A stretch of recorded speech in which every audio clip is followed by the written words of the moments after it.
आप एक और जजेस को याद रखते हो कि वो थे जिन्होंने जुल्फ़िकार अली भुट्टो को टांगा था, फांसी दी थी। आप याद है ना नाम? तो आज ये जजेस अगर ये ना करते, इनकी 10 पुश्तें याद रखती, उनके नाम अपना बदलना पड़ता। तो जजेस के ऊपर ये बहुत जिम्मेदारी आ गई है कि अपना भी सोच लें। अब ये इसको तो करना ही था ख़त्म। ये 3-3, 4-4 महीने से इसको लटका के चल रहे थे, तो उसको तो ख़त्म होना चाहिए था। इसके अंदर खुशखबरी क्या है? ये तो जजेस को शुक्र करना चाहिए कि उन्होंने अपनी साख बचा ली है। अब अलीमा साहिबा, सलमान सफदर साहब कह रहे हैं कि ये बहुत बड़ी विक्ट्री है खान साहब की रिहाई में, जो बहुत बड़ी रुकावट थी, मेजर केस साइफर का था। अब तो ये खुशखबरी से कम तो नहीं है ना? खुशखबरी है, लेकिन इस वक्त उन्होंने इद्दत के अंदर ड्रामा करके, असल में सारा उनका मकसद ये कि इमरान खान बाहर ना निकले। ये याद रखो। तो खान साहब निकलते हुए नहीं दिखा रहे। आज हम खुशखबरी मनाएंगे, ख़त्म तो होना चाहिए। सेलिब्रेट किस तरीके से सेलिब्रेट करेंगे? हम खुश नहीं हैं, लेकिन मैं आपको सिर्फ ये कह रही हूँ कि इमरान खान इद्दत के अंदर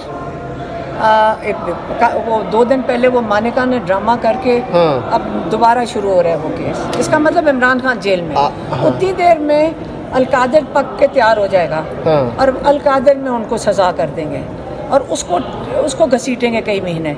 इमरान खान को इन्होंने कई महीने जेल में रखने का इरादा रखा।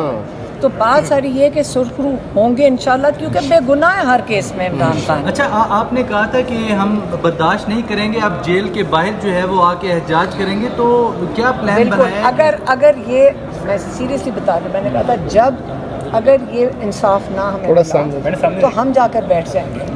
अब अगर एक केस कर लिया, हमें समझ आ गई, आज ये हम इसी का इंतज़ार कर रहे थे कि साइफर में क्या होता है, इद्दत में क्या होता है। अब आपको सारी इस्लाम की तारीख में कभी ऐसा केस नहीं हुआ जिसके अंदर इमरान खान और बुशरा बीबी दोनों जेल में हैं। अब आप अपने दीन का भी मजाक कर रहे हैं।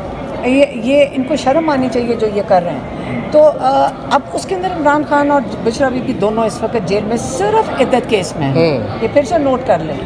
अब इमरान खान जेल में इद्दत केस के लिए, अब उसका दोबारा ट्रायल शुरू कर दिया यहाँ पे। हाँ, नया जज आ गया, चलें, वो भी हो गया। फिर अलकादर, देखिए अब अगर ये बस कर दें, अब एक नए केसेस कहते हैं बन रहे हैं, कोई 1971 का एक और गद्दारी का केस आ रहा है। अब साइफर ख़त्म हो गया, गद्दारी उस पर शुरू हो जाएगा और उसके बाद कोई तोशाखाना का जिसके लिए अपील किया हुआ है और उन्होंने वो इनका जो वो सुन्नी थी अपील उसके ख़िलाफ़, जो नए जो बना रहे हैं, वो उन्होंने बेंच ही कैंसिल कर दिया। अच्छा अलीमा साहिबा, ये केस बहुत ज़्यादा पेचीदा था। साइफर केस सबसे ज़्यादा मुश्किल केस ये था, इसमें फतह नसीब हुई है। आज किस तरह से हमारे जो लॉयर्स हैं माशाल्लाह, उन्होंने बड़ी मेहनत की है। इस केस को उन्होंने बिल्कुल उधेड़ के रख दिया। ये बिल्कुल पेचीदा नहीं था, ये बिल्कुल पेचीदा नहीं था। इन्होंने बड़ी कोशिश की इसको पेचीदा करने की, खुद ही वो गड्ढा खोदा और राना सनाउल्लाह ने गड्ढा खोदा, बेचारे प्रोसिक्यूशन के लॉयर्स अंदर गिर गए। तो अलीमा खान साहब लास्टली बताइएगा किस तरीके से वकला तो सेलिब्रेट कर रहे हैं, बहुत ज्यादा नारेबाजी बाहर हो रही है। देखें, आप कितने खुश हैं? आपके भाई हैं। देखिए, वकला ने बहुत मेहनत की है, उनकी बड़ी फ्रस्ट्रेशंस थी।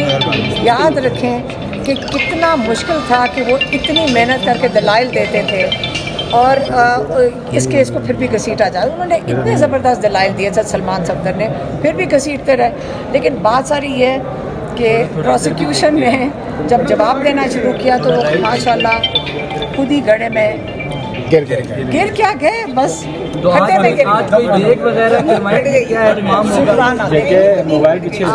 आप सारे मिलकर शुक्र अदा करें जो कुछ ये जजेस भी अपने आप को इसके अंदर क्या कहते हैं, अपनी एक वो क्या कहते हैं जो जुडिशल सिस्टम है उसकी थोड़ी सी साख रख के हैं। मैं ज़रा एक बात मैंने भी करना। जी मैम, आप बताएं।